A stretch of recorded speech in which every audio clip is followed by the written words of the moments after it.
ಇವತ್ತಿನ ಒಂದು ವಿಡಿಯೋದಲ್ಲಿ ನಾವೆಲ್ಲ ಪಾಲಕ್ ಪನ್ನೀರ್ ಗ್ರೇವಿ ಮಾಡೋದನ್ನು ನೋಡ್ತಾ ಇದ್ದೀವಿ.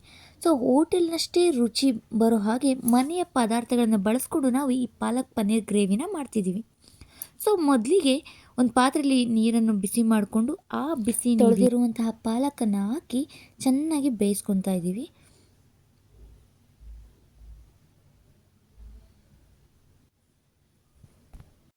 ಪಾಲಕ್ ಸೊಪ್ಪು ಬಿಸಿ ನೀರಲ್ಲಿ ಬೆಂದ ನಂತರ ಅದನ್ನು ಒಂದು ಕೋಲ್ಡ್ ವಾಟರ್ ಅಂದರೆ ನಾರ್ಮಲ್ ತಣ್ಣಗಿರುವಂತಹ ನೀರಲ್ಲಾಗಲಿ ಅಥವಾ ನಾನು ಸ್ವಲ್ಪ ice ಕ್ಯೂಬನ್ನು ಬಳಸ್ಕೊಂಡಿದ್ದೀನಿ.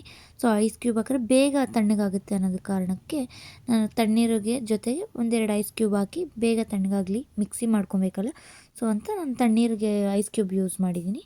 So next mixie jar ಮಾಡಬೇಕು ಅಂದರೆ ಪಾಲಕ್ ಸೊಪ್ಪು ಮತ್ತು ಒಂದು 3-4 ಮೆಣಸಿನಕಾಯಿ, ಆಮೇಲೆ ನೀವು ಶುಂಠಿ ಬೆಳ್ಳುಳ್ಳಿ ಪೇಸ್ಟ್ ಇಲ್ಲ ಅಂತಂದರೆ ಶುಂಠಿ ಮತ್ತು ಬೆಳ್ಳುಳ್ಳಿ ಹಾಕಿ ಟೊಮೆಟೊನೂ ಸಹ ಹಾಕಿ ನಾನು ಆ ಫ್ಲೇವರ್ ಬರಲಿ ಅಂತ ಮಿಕ್ಸಿ ಮಾಡ್ಕೊಂಡಿದ್ದೀನಿ.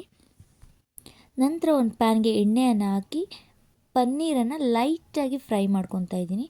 ಸೊ ನೀವು ಬೇಕಾದ್ರೆ ಅದಕ್ಕೆ ನೀವು ಗೀನಾದರೂ ಯೂಸ್ ಮಾಡ್ಕೊಬೋದು ಅಥವಾ ಬಟರ್ ಆದರೂ ಯೂಸ್ ಮಾಡ್ಕೊಬೋದು. ನೆಕ್ಸ್ಟು ಈಗ ಒಂದು ಪ್ಯಾನಲ್ಲಿ ನಾವು ಒಗ್ಗರಣೆಗೆ ಅಂದರೆ ಮಸಾಲ ಐಟಮ್ಗಳನ್ನ ಹಾಕ್ಕೊಂಡು ಫ್ರೈ ಮಾಡ್ಕೊಬೇಕು.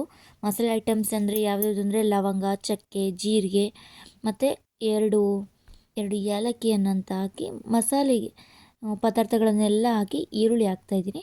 ಸೊ ಇದನ್ನು ಫ್ರೈ ಮಾಡ್ಕೊಂಡು ಚೆನ್ನಾಗಿ ಒಂದು ಗೋಲ್ಡನ್ ಕಲರ್ ಬರೋ ಥರ ಫ್ರೈ ಮಾಡಿಕೊಂಡು ನೆಕ್ಸ್ಟ್ ಇನ್ನೊಂದು ನಾನು ಆಗಲೇ ಮಿಕ್ಸಿ ಜಾರ್ಗೆ ನಾನು ಶುಂಠಿ ಬೆಳ್ಳುಳ್ಳಿ ಹಾಕಿರಲಿಲ್ಲ, ಯಾಕಂದರೆ ನಾನೇ ಮನೆಯಲ್ಲೇ ತಯಾರು ಮಾಡ್ಕೊಂಡಿರೋಂಥ ಶುಂಠಿ ಬೆಳ್ಳುಳ್ಳಿ ಪೇಸ್ಟ್ ಇತ್ತು. ಸೊ ಅದನ್ನು ಒಗ್ಗರಣೆಗೆ ಹಾಕಿ ಯೂಸ್ ಮಾಡ್ಕೊತಾ ಇದ್ದೀನಿ. ಸೊ ಆ ಫ್ಲೇವರ್ ಚೆನ್ನಾಗಿ ಬರ್ತಾ ಇದೆ, ಆ ಸ್ಮೆಲ್ ಶುಂಠಿ ಬೆಳ್ಳುಳ್ಳಿದು ಆಗಿರ್ಬೋದು, ಮಸಾಲೆ ಸ್ಮೆಲ್ ಈಗ ಚೆನ್ನಾಗಿ ಬರ್ತಿದೆ. ಸೊ ಈಗ ನಾನು ಮತ್ತೆ ಸಹ ಒಂದು ಚಿಕ್ಕದಾಗಿ ಟೊಮೆಟೊ ಕಟ್ ಮಾಡ್ಕೊಂಡಿದ್ದೆ, ಇನ್ನು ಟೊಮೆಟೊ ಹಾಕಿ ಅದನ್ನು ಚೆನ್ನಾಗಿ ಗೋಲ್ಡನ್ ಕಲರ್ ಚೆನ್ನಾಗಿ ಒಂದು ಪೇಸ್ಟ್ ಆಗೋ ಥರ ಚೆನ್ನಾಗಿ ಫ್ರೈ ಮಾಡ್ಕೊತೀನಿ. ನಾನು ಮಿಕ್ಸಿಗೂ ಸಹ ಒಂದು ಟೊಮೆಟೊ ಹಾಕ್ಕೊಂಡಿದ್ದೆ, ಇಲ್ಲೂ ಒಂದು ಟೊಮೆಟೊ ಬಳಸ್ತಾ ಇದ್ದೀನಿ.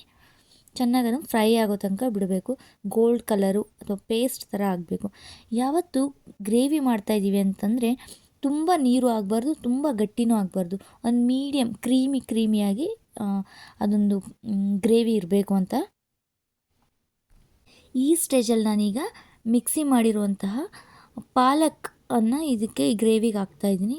ಸೊ ಈಗ ಚೆನ್ನಾಗಿ ಅದನ್ನು ಫ್ರೈ ಮಾಡ್ಕೊಬೇಕು. ಹೆಂಗೆ ಅಂತಂದರೆ ಅದು ಆಯಿಲ್ ಕಂಟೆಂಟು, ಹಸಿ ಸ್ಮೆಲ್ ಅನ್ನೋದು ಇರುತ್ತಲ್ಲ, ಆ ಹಸಿ ಸ್ಮೆಲ್ ಹೋಗಬೇಕು ಮತ್ತು ಚೆನ್ನಾಗಿ ಆಯಿಲ್ ಬಿಡ್ಕೊಳೋವರೆಗೂ ನಾವು ಅದನ್ನು ಗ್ರೇವಿ ಫ್ರೈ ಮಾಡ್ತಿರ್ಬೇಕು. ಈ ಟೈಮಲ್ಲಿ ನಾವು ಲೋ ಫ್ಲೇಮಲ್ಲಿ ನಾವು ಬಾಯ್ಲ್ ಮಾಡಬೇಕು. ಸೊ ನೀವಿಲ್ಲಿ ಇನ್ನೊಂದು ಅಬ್ಸರ್ವ್ ಮಾಡ್ಬೋದು, ನಾವು ಯಾವುದೇ ರೀತಿಯ ಕಾಸ್ಟ್ಲಿ ಐಟಮ್ಸ್ ಈ ಹೋಟೆಲ್ನಲ್ಲಿ ಯೂಸ್ ಮಾಡೋಂತಹ ಬಟರ್ ಆಗಿರ್ಬೋದು, ಗೀ ಆಗಿರ್ಬೋದು, ಯಾವುದೇ ರೀತಿಯ ಕ್ರೀಮ್ ಆಗಿರ್ಬೋದು ನಾವು ಯೂಸ್ ಮಾಡ್ತಿಲ್ಲ. ಸೊ ಇವಾಗ ನಾನು ಸಾಲ್ಟ್ ಹಾಕ್ತಾಯಿದ್ದೀನಿ. ಸೊ ನಾವು ಇದುವರೆಗೂ ಸಾಲ್ಟ್ ಹಾಕಿರಲಿಲ್ಲ, ಈಗ ನೀಟಿಗೆ ಬಾಯ್ಲ್ ಮಾಡುವಾಗ ಸಾಲ್ಟನ್ನು ಯೂಸ್ ಮಾಡ್ತಾಯಿದ್ದೀವಿ. ಯಾವುದೇ ರೀತಿ ಹೋಟೆಲ್ನಲ್ಲಿ ಬಳಸುವಂಥ ಐಟಮ್ಸ್ ಹಾಕ್ಕೊಂಡಿಲ್ಲ. ನಾನೀಗ ಕಸ್ತೂರಿ ಮೆಂತ್ಯ ಹಾಕಿದ್ದೀನಿ, ಅರಿಶಿನ ಹಾಕ್ತಾಯಿದ್ದೀನಿ ಮತ್ತು ಗರಂ ಮಸಾಲೆಯನ್ನು ಹಾಕ್ತಾಯಿದ್ದೀನಿ. ಇವೆಲ್ಲ ನಾವು ನಾರ್ಮಲಾಗಿ ನಮ್ಮ ಮನೆಯಲ್ಲಿ ಸಿಗುವಂಥ ಮಸಾಲ ಪದಾರ್ಥಗಳಾಗಿರ್ಬೋದು, ಐಟಮ್ಸ್ ಆಗಿರ್ಬೋದು, ನಾವು ಸಾಂಬಾರು ಪಲ್ಯಕ್ಕೆಲ್ಲ ಯೂಸ್ ಮಾಡುವಂಥ ಐಟಮ್ಸ್. ಹೋಟೆಲ್ನಲ್ಲಿ ಕ್ರೀಮೆಲ್ಲ ಯೂಸ್ ಮಾಡ್ತಾರೆ ಈ ಒಂದು ಗ್ರೇವಿಗೆ. ನಾನು ಇವಾಗ ಇದಕ್ಕೆ ನಾವು ಮನೇಲಿ ಮಾಡ್ತಾ ಇರೋದ್ರಿಂದ ನಾನು ಮೊಸರನ್ನ ಹಾಕ್ತಾಯಿದ್ದೀನಿ. ಸೊ ಮೊಸರನ್ನ ಹಾಗೆ ಹಾಕಿದ್ರೆ ಅದು ಒಂಥರ ಒಡೆದೋಗಿರೋ ಥರ, ಹಾಲು ಒಡೆದಿರೋ ಥರ ಕಾಣಿಸುತ್ತೆ. ಸೊ ಅದನ್ನು ಮಿಕ್ಸಿ ಗ್ರೈಂಡ್ ಮಾಡಿಕೊಂಡು ನಾವು ಮಸಾಲೆಗೆ ನಾನು ಅದನ್ನು ಹಾಕ್ತಾಯಿದ್ದೀನಿ. ಮೊಸರನ್ನ ಹಾಕ್ತಾಯಿದ್ದೀನಿ. ಸೊ ಇನ್ನೇನು ನೀವೆಲ್ಲ ನೋಡ್ದಂಗೆ ಮನೇಲೇ ಇರುವಂತಹ ಐಟಮ್ ಬಳಸ್ಕೊಂಡು ಗ್ರೇವಿ ಮಾಡೋದು, ಪಾಲಕ್ ಪನ್ನೀರ್ ಗ್ರೇವಿ ಮಾಡೋದನ್ನು ನೋಡಿದ್ರಲ್ಲ, ತುಂಬ ಸಿಂಪಲ್ ಆಗಿರುವಂತಹ ರೆಸಿಪಿ. ಇದನ್ನು ನೀವು ರೋಟಿ ಅಥವಾ ಚಪಾತಿ ಇದ್ರ ಜೊತೆ ಎಲ್ಲ ತಿಂದರೆ ಚೆನ್ನಾಗಿರುತ್ತೆ, ರೈಸ್ ಜೊತೆನೂ ಚೆನ್ನಾಗಿರುತ್ತೆ. ಸೊ ಈಸಿಯಾಗಿ ಮನೆಯಲ್ಲೇ ಇರುವಂಥ ಐಟಮ್ ಬಳಸ್ಕೊಂಡು ನಾವು ಇದನ್ನು ಮಾಡಿದ್ದೀವಿ. ಸೊ ನಾನೇನಾದರೂ ಮಿಸ್ಟೇಕ್ ಮಾಡಿದರೆ ಅಥವಾ ಯಾವುದಾದ್ರೂ ಮಿಸ್ ಮಾಡಿದರೆ ಐಟಮ್ನ, ಸೊ ಅದನ್ನು ಕಮೆಂಟ್ ಸೆಕ್ಷನಲ್ಲಿ ತಿಳಿಸಿ.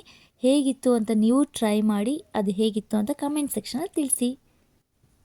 Thank you.